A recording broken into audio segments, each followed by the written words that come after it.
Hello বন্ধুরা, mini একটা ব্লগে তোমাদের সকলকে স্বাগত। অনেক দিন পর আজ আবার একটা ছোট্ট ব্লগ তোমাদের সঙ্গে শেয়ার করব। আজ দুপুরবেলা আমি, মা ও আমাদের বাড়ির সকলে মিলে গ্রামের এক রিলেটিভের বাড়ি অন্নপ্রাশনের ভোজ খেতে যাচ্ছি। শুধু রিলেটিভ বললেও ভুল হবে, মানে যে পুচকুটার অন্নপ্রাশন হচ্ছে তার মা আমার খুব কাছের একজন মানুষ। আমাদের দুজনের সম্পর্কটা চুমকিদির বিয়ের আগের থেকেই ছিল, তো আজও সেই সম্পর্কটা অটুট আছে। যাই হোক, এই যে দেখতে পাচ্ছ অঙ্কুশ, ঝিলিক, বৌদি, বড়মা, মা, আমি সকলে মিলে অন্নপ্রাশনের ভোজ খেতে যাচ্ছি।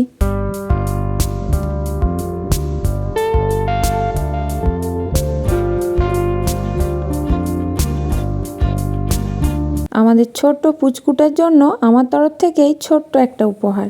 বর্তমান যুগের প্রতিটা অনুষ্ঠান বাড়ির আকর্ষণীয় দিক হচ্ছে এই ভিডিও শ্যুট অ্যান্ড ফটোশ্যুট। তো এখানে এসে দেখি সেই মহান কাজটাই চলছে, আর এদিকে সুযোগ বুঝে আমিও আমার ক্যামেরাতে একটু ভিডিও শ্যুট করে নিলাম। আর পুচকুটার অবস্থা দেখো, কোনো কান্নাকাটি নেই, সবার কোলে কোলে যাচ্ছে আর ড্যাব ড্যাব করে তাকাচ্ছে আর সবার সঙ্গে ভিডিও শ্যুট অ্যান্ড ফটোশ্যুট করছে। সেই আনন্দে আমিও একটু কোলে নিয়ে নিলাম যে আমার সঙ্গেও একটু ভিডিও শ্যুটটা হয়ে যাবে বলে। কিন্তু বিষয়টা সেরকম হলো না।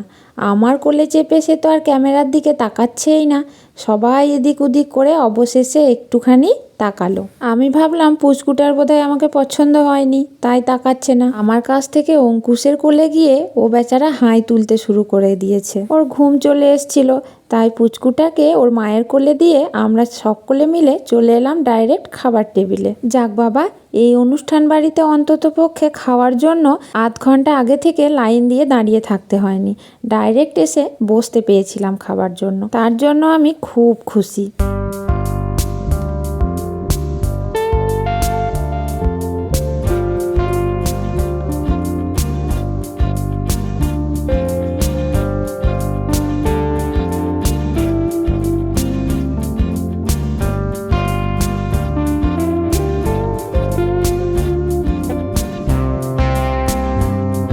আমাদের এদিকে তো বেশিরভাগ ভোজে খাবার শেষে জোয়ান, হাজমোলা অথবা চকলেট দেয়, কিন্তু এখানে মিষ্টি একটা পান দিয়েছিল। তো মিষ্টি পান খেতে খেতে দুজনে বাড়ির পথে রওনা দিলাম।